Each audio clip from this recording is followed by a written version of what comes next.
ये logo design मैंने 2016 में एक क्लाइंट के लिए डिज़ाइन किया था, जो कि एट दैट टाइम मुझे बहुत अच्छा लगा था। क्लाइंट ने अप्रूव भी किया था विद 5 स्टार रेटिंग्स।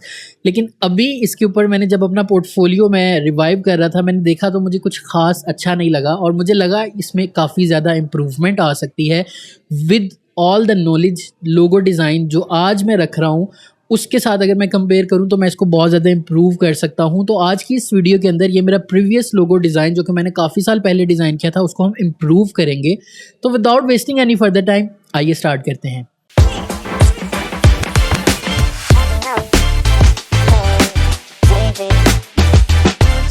इलस्ट्रेटर मैंने ओपन कर लिया और एक न्यू डॉक्यूमेंट क्रिएट कर लेनी है आपने। 2000 बाय 1200 पिक्सल्स की ब्रांड का नेम है मनी मेकिंग मैरिज और ये लोगो उसके लिए हम डिज़ाइन करने वाले हैं। स्केचिंग मैंने इसकी ऑलरेडी कर ली थी। स्केचिंग के लिए आपको रेफरेंसेस या इंस्पिरेशन की ज़रूरत होती है जो कि आपको गूगल से मिल जाएगी। मुझे जो सबसे ज़्यादा अच्छा स्केच लगा that is this heart shape logo, जिसके अंदर हम एम और हार्ट दोनों को डिनोट करेंगे और ये लोगो मनी मेक मैरिज इन दोनों का रेलेवेंट था, तो हमने उन दोनों का कम्बिनेशन प्लस ब्रांड इनिशियल जो है एम उसको कनकैटिनेट करने की कोशिश की है। तो उसके लिए सबसे पहले मैंने यहाँ पे एक रेक्टेंगल जो है उसको ड्रॉ कर लिया और अब हम डायरेक्ट सिलेक्शन टूल से उसको थोड़ा सा एडिट कर रहे हैं। अच्छा, डायरेक्ट सिलेक्शन टूल से किसी भी दो कॉर्नर्स, दो एजेस या दो साइड्स के दरमियान आपने चेंज करना हो तो आप उनको शिफ्ट प्रेस करके अलग से सेलेक्ट कर लेते हो ताकि आप उसके अंदर सेपरेटली कुछ चेंज कर सको। अगर आप पूरे को सेलेक्ट करते तो इस तरह से आप उसके अंदर चेंज नहीं कर पाते। तो मैं इसको थोड़ा सा टिल्ट कर रहा हूँ to give it this heart shape. आप उसको मैनुअली भी क्रिएट कर सकते हो लेकिन मैनुअली इतना परफेक्ट शायद ना बन पाए या टाइम ज़्यादा लग जाए। इसी की कॉपी ऑल्ट की प्रेस करके ली और मैंने उसको रिफ्लेक्ट कर दिया। रिफ्लेक्ट इसलिए किया कि अगर हम ये दोबारा से न्यू क्रिएट करेंगे तो शायद उतना अच्छा ना बन पाए या थोड़ा सा मिसमैच ना हो जाए। अब इन दोनों को सेलेक्ट कर लेना है और इन दोनों को कंबाइन करवा देना है बाय पाथ फाइंडर टूल, या फिर आप इसमें ज्वाइन भी करवा सकते हो उसको और शेप बिल्डर टूल के थ्रू भी इनको मर्ज करवा सकते हो। तो इट डिपेंड्स कि आप कौन सा टूल यूज़ करने में कन्वीनियंट हो। मैंने शेप बिल्डर टूल के थ्रू इनको मर्ज करवा दिया है और अब हमारे पास एक बेसिक शेप रेडी है। उस बेसिक शेप के ऊपर हम फर्दर काम कर सकते हैं। ठीक है, अगर आप इसको सिलेक्शन टूल से इस तरह से एक्सपेंड करने की कोशिश करो या स्ट्रेच करने की कोशिश करो थोड़ा ख़राब हो जाए। तो इसी की एक हम कॉपी क्रिएट कर लेते हैं। अभी हम जस्ट इसका ये जो इनर फेस आपको नज़र आ रहा है, जो 2M नज़र आ रहे हैं नेगेटिव स्पेसेस के अंदर, हम वो क्रिएट कर रहे हैं। तो मैंने ऑल्ट की प्रेस करके इसकी एक शेप क्रिएट कर ली। अच्छा, समटाइम आपको ऐसा लग रहा होता है कि कोई कॉर्नर जो है वो ख़राब ना हो गया हो, तो जूम करके आप उसको चेक कर सकते हो कि कुछ ख़राब तो नहीं हो गया और उसके बाद आप उसी की एक कॉपी क्रिएट कर सकते हो ऑल्ट की प्रेस करके on to your keyboard. Okay, object में जाएंगे। अब इसका आउटर फेस क्रिएट कर लें, पाथ और ऑफसेट पाथ। ऑफसेट पाथ आप डिपेंड करता है कि आप कितना ज़्यादा डिस्टेंस देना चाह रहे हो अपनी मेन शेप और अपने बैकग्राउंड शेप के अंदर। तो यहाँ पे मैं देख लेता हूँ, लेट्स से मुझे 20 पिक्सल सही लग रहा है तो मैंने 20 पिक्सल्स का एक ऑफसेट पाथ से मैंने इसको क्रिएट कर लिया। अब यहाँ पे थोड़ा सा चैलेंजिंग पार्ट ये आता है कि आपने इसको इसके दरमियान जो डिस्टेंस देना है वो किस तरह से आप दे सकते हैं। पेन टूल के थ्रू मैंने कुछ एक्स्ट्रा एक एज था उसको मैंने डिलीट किया। उसके बाद यहाँ पे ये देखें, अगर आप इसको जो चीज़ मैं कह रहा था कि सिलेक्शन टूल से एक्सपेंड करते हैं तो वो शेप जो है वो मिसमैनेज हो जाएगी, मिस अलाइंड हो जाएगी। तो उससे बचने के लिए आपने क्या करना है, सिंपली आप यहाँ पे मैं आपको एक आइडिया देता हूँ। आप एक यहाँ पे रेक्टेंगल ड्रॉ करें। अब इस शेप को और रेक्टेंगल को दोनों को सेलेक्ट करें। आप शेप बिल्डर टूल में जाएं और दोनों शेप्स को अलग अलग कर दें। मतलब पहले एक सिंगल शेप थी, अब दोनों शेप्स को अलग अलग कर दें। अब आपने सिंपली करना क्या है, ये जो एम का ऊपर वाला पार्ट है आपने जस्ट इसको सेलेक्ट करना है अकेले और इसको ऊपर ले जाना है जहाँ पे भी आप इसको रखना चाह रहे हैं। लेयर्स में जाके आप इसको चाहे बैक के ऊपर लें ताकि आपको पता चल सके आप कहाँ पे काम कर रहे हैं। तो ये देखें, जहाँ पे भी आप जितना भी डिस्टेंस देना चाह रहे हैं। अच्छा, एक चीज़ का ख्याल रखें, जितना डिस्टेंस नीचे है उतना ही ऊपर होना चाहिए। और उसके बाद इसको यहाँ से ड्रैग करके बाय डायरेक्ट सिलेक्शन टूल इसको इस तरह से यहाँ पे ले आएँ। अगर आपने चैनल को अभी तक सब्सक्राइब नहीं किया तो सब्सक्राइब कर दें ताकि आपको इस तरह की मज़ीद इन्फॉर्मेटिव वीडियोज़ मिलती रहें। जिस तरह की शेप हमने स्केच में देखी थी वैसी बन गई है और मैंने इन दोनों को अगेन ज्वाइन करवा दिया है बाय पाथ फाइंडर। आप शेप बिल्डर टूल भी सिलेक्ट कर सकते हो, मुझे यहाँ पे पाथ फाइंडर ज़्यादा कन्वीनियंट लग रहा था तो मैंने वही यूज़ कर लिया। अब बारी आती है कलर्स फिल करने की। तो कलर्स अगेन हम लास्ट जो लोगो था वही वाला कलर हम चूज़ करेंगे।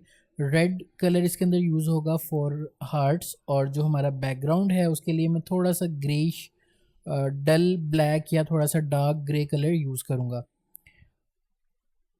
अगेन अगर आप न्यूबी हैं तो आप खुद से कलर सेलेक्ट कभी नहीं करोगे, आप गूगल के ऊपर जाके इंस्पिरेशन लोगे और उसके बाद उसके अंदर कोई कलर फिल करने की कोशिश करोगे। इसको अब सारे को सेलेक्ट कर लो और इसकी एक कॉपी क्रिएट कर लो। टू सी मैं यहाँ पे चेक करना चाहता हूँ कि ये जो इसके एजेस हैं, इसके कॉर्नर्स हैं, उनको अगर हम राउंड कर दें तो कैसा लगेगा, अगर हार्ट शेप उसको कोई दे दें तो वो किस तरह की लगेगी।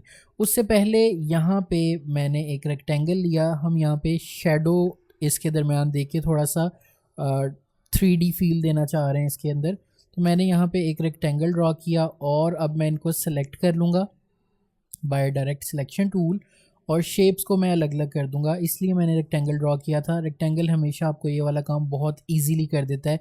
इंस्टेड ऑफ के आप उसको न्यू बनाएं तो आप उसी की कॉपी क्रिएट कर लेते हो। बेस कलर से थोड़ा सा हट के कलर मैं यहाँ पे यूज़ करने की कोशिश करूँगा, तो यहाँ पे वो शेडो और 3D वाला फील आएगा। अगर आप नहीं करना चाहते हो दैट्स टोटली फाइन। मैं तो जस्ट इसलिए कर रहा हूँ कि हमारा जो लोगो है वो बहुत ज़्यादा सिंपल ना लगे। हमारा जो लोगो का बेसिक आइकन है वो रेडी हो गया। अब हम यहाँ पे टेस्ट आउट करते हैं कि हमारे पास जो राउंड एक फॉर्मेट के अंदर लोगो है वो किस तरह का लगेगा। इसी की मैंने कॉपी ली हुई है और उस कॉपी के ऊपर ही हम थोड़ा सा एक्सपेरिमेंट करेंगे। अगर अच्छा लगा तो हम उसको रख लेंगे, वरना हम जो हमारा पहले वाला आइकन है वो तो है ही। इसके अंदर बस एक हो सकता है कि वो जो M एक डिनोट हो रहा था वो ना लगे, क्योंकि हमने M हार्ट दोनों को क्रिएट करने की कोशिश की थी तो वो वाला फील जो है वो नहीं आ रहा। तो I will be going with जो हमने ऑलरेडी डिज़ाइन किया हम उसके साथ जाएंगे। तो इसको यहाँ पे आप सारे को सेलेक्ट कर लेते हो और ग्रुप कर देते हो by pressing Ctrl+G on to your keyboard. अब बारी आ जाती है टाइपोग्राफी की, लेटरिंग की। जो आपने यहाँ पे टेक्स्ट यूज़ करना है, तो हमारा जो बेसिक टेक्स्ट है that is money making marriage. वैसे ऑनेस्टली स्पीकिंग जो पहला लोगो था वो भी इतना बुरा नहीं था। इवन 2016 या 17 में मैंने ये वाला लोगो क्रिएट किया था, तब भी इतना अच्छा लोगो क्रिएट कर लिया था मैंने। अच्छा, यहाँ पे सिंपली आप जो टेक्स्ट है उसके लिए अब फ़ॉन्ट चूज़ करने की बारी आ गई कि आपने इसके अंदर कौन सा फ़ॉन्ट यूज़ करना है। तो मैं इसके लिए जो फ़ॉन्ट यूज़ करूँगा, क्योंकि हमारा जो टेक्स्ट है वो थोड़ा ज़्यादा है, तो इस तरह के ज़्यादा टेक्स्ट के लिए अब मेरी प्रेफरेंस ये होती है कि मैं फ़ॉन्ट इस तरह का यूज़ करूँ जो थोड़ा सा स्ट्रेच्ड हो, कंडेंस्ड हो। तो बीबस न्यू या बिल्ट, टिटलिंग, ये दोनों फ़ॉन्ट्स इस तरह के हैं, इसमें इम्पैक्ट आ जाता है।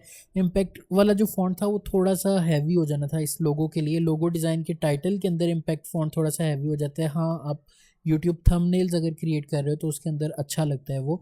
तो यहाँ पे इसकी मेन टाइटल लिखने के बाद बारी आती है इसके टैगलाइन की, जो कि मैंने टाइप कर ली है। वंस अगेन एक रूल है कि जब आपका जो लोगो का टाइटल है वो आपने बोल्ड फॉन्ट के अंदर यूज़ किया है, तो जो आपका टैग लाइन है वो हमेशा लाइट फॉन्ट के अंदर फिर आता है। लाइट मीन्स थिन, जो इतना ज़्यादा हैवी फॉन्ट ना हो। तो इसके साथ अलाइन कर लें इसको, और जो आपका टेक्स्ट है, आपकी लेटरिंग है, वो भी रेडी होगी। अब इन दोनों को सेलेक्ट करके आप ग्रुप कर लें और फिर इस सब को सेलेक्ट करके ग्रुप कर लें।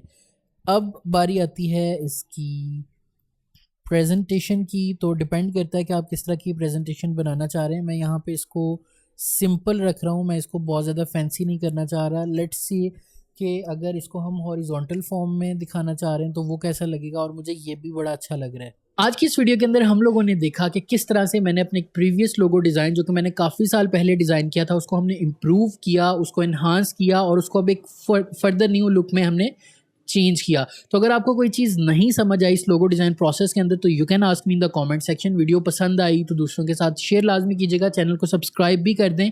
I will be seeing you in the next video. तब तक के लिए अल्लाह हाफिज़।